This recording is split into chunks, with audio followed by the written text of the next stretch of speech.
নমস্কার বন্ধুরা। রানী পাটিসাপটা। শীতকালে প্রায় সকলের বাড়িতেই পাটিসাপটা পিঠে বানানো হয়। অনেক বন্ধুরা আছো যারা পাটিসাপটা বানাতে গেলে ফ্রাই প্যানে পাটিসাপটা আটকে যায়, সেটা একটা বড় সমস্যা হয়। কিন্তু আমার এই পদ্ধতিতে করলে তোমাদের পাটিসাপটা ফ্রাই প্যানে আটকে যাবে না, সুন্দরভাবে উঠে আসবে। তার জন্য সঠিক মাপের খুব দরকার। পাটিসাপটার এর ভেতরের পুরটা আমি নারকেল দিয়ে করেছি, এতে আমি কোনো খোয়া ক্ষীর ব্যবহার করিনি।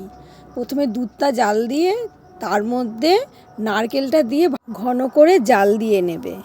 তারপরে তার মধ্যে গুড় দিতে পারো বা চিনি দিতে পারো।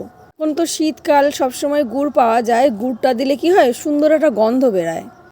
তারপর ভালো করে জাল দিয়ে ওর মধ্যে একটু গুঁড়ো দুধ দেবে, আর শুকনো শুকনো হয়ে আসলে ওটা নামিয়ে ঠান্ডা করতে দেবে।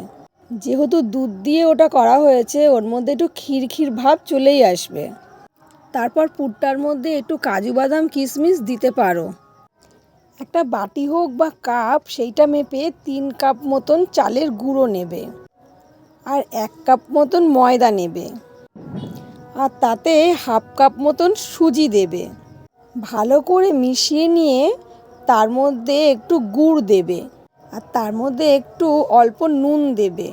এবারে মিশ্রণটা জল দিয়ে ভালো করে মাখবে। গরম জলের দরকার নেই, আমি নর্মাল জলেই ব্যবহার করেছি।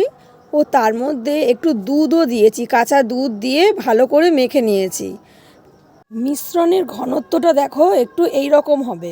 বেশি মোটাও হবে না, আবার বেশি পাতলাও হবে না। বেশি মোটা হলে প্যান থেকে উঠবে না, আবার বেশি পাতলা হলেও প্যানের থেকে ছেড়ে ছেড়ে যাবে। আর মিশ্রণটাতে মিষ্টির পরিমাণ একটু কম থাকবে।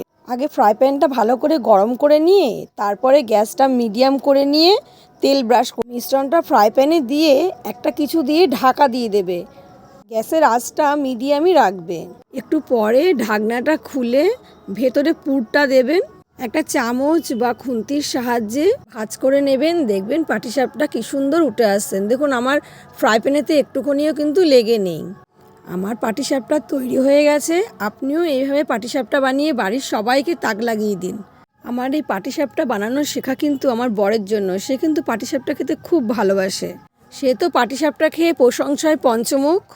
ভিডিওটা ভালো লাগলে চ্যানেলটিকে সাবস্ক্রাইব করবেন, লাইক শেয়ার কমেন্ট করবেন, আর সবাই ভালো থাকবেন, সুস্থ থাকবেন।